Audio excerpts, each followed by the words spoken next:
Happy Tuesday night to you. I'm meteorologist Brian James. We have some relief from the heat coming in the short term, but even more so as we head through the early part of next week. So the temperatures are trending down. We like hearing about that. Also still keeping track of some of the smoke from the trout and buck fires, and I'll show that to you coming up here in a second.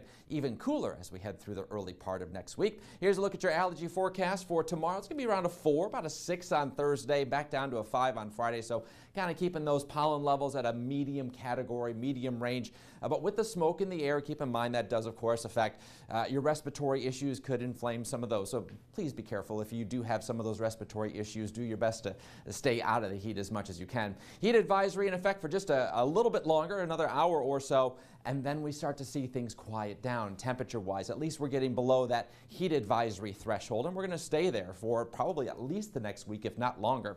Temperatures right now, a mix of upper 80s, low 90s. Got some 70s sprinkled in there as well. Silver City 76, 74 in Ruidoso, 75 Guadalupe Pass, Van Horn though 87 and still 89 in Las Cruces. There's the winds, generally around 10 to 20 miles an hour. We'll keep the winds in that range as we head through the rest of the overnight hours tonight, but there's not much going on in our neck of the woods. Clear sky, all the active weather well to our north and east parts of Kansas and Oklahoma, dealing with a rough evening and overnight hour stretch with strong winds up there. In terms of temperatures, 101 to 102 tomorrow through Saturday. By Sunday, upper 90s. Okay, that's below the century mark. We'll take that. Mid 90s Monday. Look at Tuesday though. How about some upper 80s and a chance for some showers and thunderstorms? Oh, you bet we'll take that. Dry tomorrow, Thursday, Friday, Saturday. Sunday, Monday, Tuesday, we start to see those rain chances bump back up a little bit more.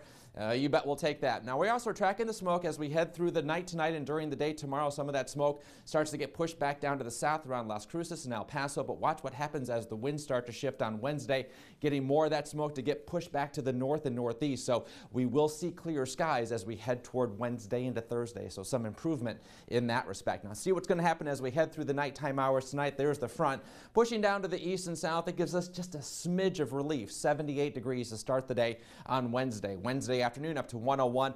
Looking for a dry forecast. No mountain thunderstorms on Wednesday. On Thursday, I think there's a chance for at least a few mountain thunderstorms. 79 to start the day. In the afternoon, you see them start to bubble up back to the north and northwest. 101 for the high temperature. That we'll have to wait till later on for our chance for a few showers and storms. Overnight tonight, we're back into a mix of 60s and 70s under a clear sky. Still breezy overnight tonight, but overall less wind on tap for the day tomorrow, with high temperatures mostly a mix of around upper 90s to about 101, 102. Of course, cooler once you get up into the higher terrain, some 80s. Cloudcroft at 76 tomorrow, Ruidoso 86. Here's a look at the forecast over the next 9 days. 101 to 102 Wednesday through Saturday. Then we're starting to cool back down. Look at those rain chances show back up early next week as well. Keep your fingers crossed.